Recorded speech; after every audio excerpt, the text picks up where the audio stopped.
What's something you'll never admit in real life, but will confess here anonymously? When I was really little, like 3 or 4, I once called my aunt a witch because of her eyebrows. She misheard it as wish, and absolutely loves the nickname. She uses it in so many of her usernames. Now we all call her Auntie Wish, and she doesn't know its true origins. She didn't misunderstand it, she just didn't want to give you the satisfaction and resolved it in her favor. To be fair, that's something a witch would totally do. I called my auntie something that rhymes with witch, and then I had to go into the backyard and pick something that rhymes with witch, which hurt when she spanked me with it. I genuinely think I am dying. I've been trying to get to the bottom of a lot of irregular symptoms, and no doctors can really give me any answer for why things are the way they are with my heart. People know I am concerned, but they don't know how deep that concern actually is. Edit. Thank you everyone for the upvotes and responses. It was both touching and heartbreaking reading the responses. I'll try to get back to each of you tomorrow, but I hope the best for everyone here in the meantime. I'm sorry, internet friend, I hope that you get answers soon. That kind of worry can be so consuming. As someone with a chronic disease, Ehlers-Danlos syndrome, that took over 30 years to get diagnosed, keep advocating for yourself. Be logical, not emotional, about it. I used to tell my doctors, I understand that a small percentage of the population has X, and a small percentage has Y, and a small percentage has Z. But what's the likelihood I would have X, Y, and Z without something else going on? It's virtually statistically impossible. I stole the last of my brother's Pop-Tarts and left the wrapper in my nephew's hand while he was sleeping, and sprinkled a few crumbs on his blanket and got him yelled at. That's what you get for drinking the rest of my chocolate milk. 2 of my sisters are pregnant. My daughter died 2 months ago. I'm finding it very difficult to be happy for and with them. I haven't had sex in 12 years, so I own an arsenal of sex toys. It gets the job done, but it's lonely. As a single parent, I've been so hyper-focused on my child that I haven't had time for small dalliances with the opposite sex. Maybe once my kid's in college, I can find someone. That I'm real close to giving up. On everything. Work, family, life. I've been fighting for so long, and I haven't made it anywhere. I'm just so tired, man. I secretly think my can of shaving cream is haunted, but in a good way. It's still dispensing shaving cream years after I bought it, and when I shake it, it still feels full. The can is starting to rust, and the plastic has long since faded.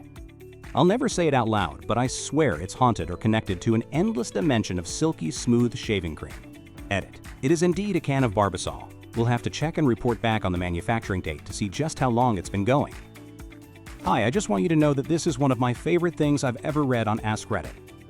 I diligently replace my husband's shaving cream when it is about to be empty without asking or telling him. Because of that, he also thinks all his hygiene products are enchanted like that. I've worked my entire adult life to get into this really competitive and challenging doctorate program. It's everything I ever dreamed of and worked for. I'd never been so proud of myself and what I overcame to get here. I'm about 2% away from failing out this semester. I refuse to give up, but I'm so scared and so stressed. Some days, I feel it's completely achievable. Other days, I think I might as well give up. Please think of me and give me your good energy. You aren't a failure as a person if you fail out of the PhD program. Everyone else here is wishing you success, but I want to add, it's not the end of the world if you fail either. Being in a PhD program was the hardest job I ever had. A regular job that I had after it was comparatively easy. Everyone I know who left a PhD program early ended up finding success doing something else shortly thereafter. If it was easy to get a PhD, everyone would have one, and it wouldn't mean a thing. Keep jumping through the hoops. I was caregiver to my best friend for life after he developed ALS, and I was thankful and relieved when he passed. It sucks when you find the level of your own weakness, and it is a chasm too hard to cross alone. No one truly knows their limit until they reach it. Often, not even then, and the consequences of running on empty start to damage our lives. Well done for sticking it out, but it is very fair and human to be relieved after a period of great exertion. Like taking a deep breath after you've run a marathon. Because you've kind of run a marathon. I hope you can rest and recover now and care for yourself until you're back to something like full strength. But don't cheat yourself. It often takes as long to recover as it did to run the race. Take as much time as you need, or at least as much as you can. There is a thing called compassion fatigue, and it is absolutely valid you felt that way. I loved my grandma more than anyone, but I felt my whole family's tension up during the worst days of her Alzheimer's disease, and also relief when she was finally released from this horrible disease. People caring and being active caregivers can suffer from this specific fatigue, and it is important to realize that simply because one is feeling relieved, it doesn't make one a bad person. I hope you are doing fine. I am a caregiver to my father with ALS. From a very young age, I've had to be the man of the house. I understand where you're coming from. It absolutely changes your life, and it is overwhelming a lot of the time. That relief is probably you gaining your life back. But know that what you did for that friend was one of the bravest things you could have done. Sometimes I wonder how much relief comes for the patient. I know my dad's body aches constantly, can't hold up any part of his body. Essentially quadriplegic. He depends on us for everything, and I know he hates it. I'm just happy that I get to continue to see him daily. But his time will come, and I know that a small part of me will feel relieved, despite the immense sadness. I'm glad my fiance got fired. After 11 years at his soul-sucking job, I can finally come home and not hear about his boss or a customer for once. He teased on and off about getting a new job for years, and now he's forced to. I love my spouse, but they are absolutely incapable of looking for another job while employed, regardless of how miserable they are. This is over 30 years of being together. Was gonna kill myself last February or thereabouts, didn't, and not a chance of me doing it now. Part of me is a little relieved I got cheated on before I would ever become a person that would do the same. Kind of a moral high ground, as shitty as it sounds. I told my best friend I was happy for them when they got married. In reality, I think their partner sucks and makes them miserable. Similarly, I act delighted when friends announce pregnancies. But inside, I'm pretty devastated to find out that I'm about to lose another one to their new kid-centric lives. I quit drinking because I know I'm an addict, not because of perimenopause. I keep a sober counter on my phone and look at it regularly. I'm so proud of you, you got this. I will not drink with you today. This past year, I went back to school mostly online in my late 30s and had 2 surgeries over the summer. I have completely isolated myself, and I love not ever interacting with anyone. I graduate next month and am completely dreading any kind of work situation communicating with other people in person. Remote work is so hard to get straight out of college, and I just don't want to talk to anyone. The second someone starts small talk, I might actually scream. I've owned a fried chicken restaurant for 10 years. I hate chicken. Randomly, since I was 11 or 12, I'll have flashes of memory of being molested by a family member when I was really young. But I'm not 100% sure if it really happened or if it was a horrible dream, because I was exposed to sexual media way too early on, so I keep it to myself and would rather not unpack it. It's easier to let people think my parents are dead than to horrify them with the reality.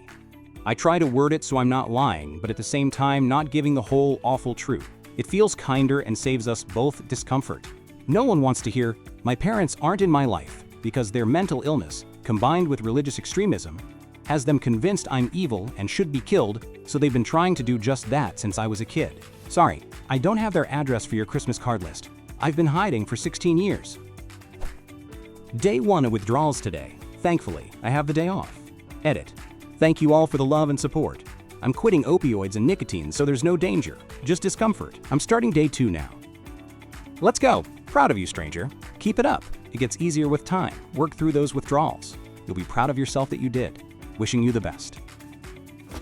Big deep breath in through the nose to the count of 6, and hold for just a moment. Then slowly breathe out through the mouth to the count of 8. Focus on breathing into your belly and diaphragm, not just your chest, and focus on the air and what it feels like as it enters your body and leaves your body. Breathe in peace and serenity and strength, and breathe out fear and self-doubt and shame. You can do anything for 1 minute, so take it 1 minute at a time if you have to.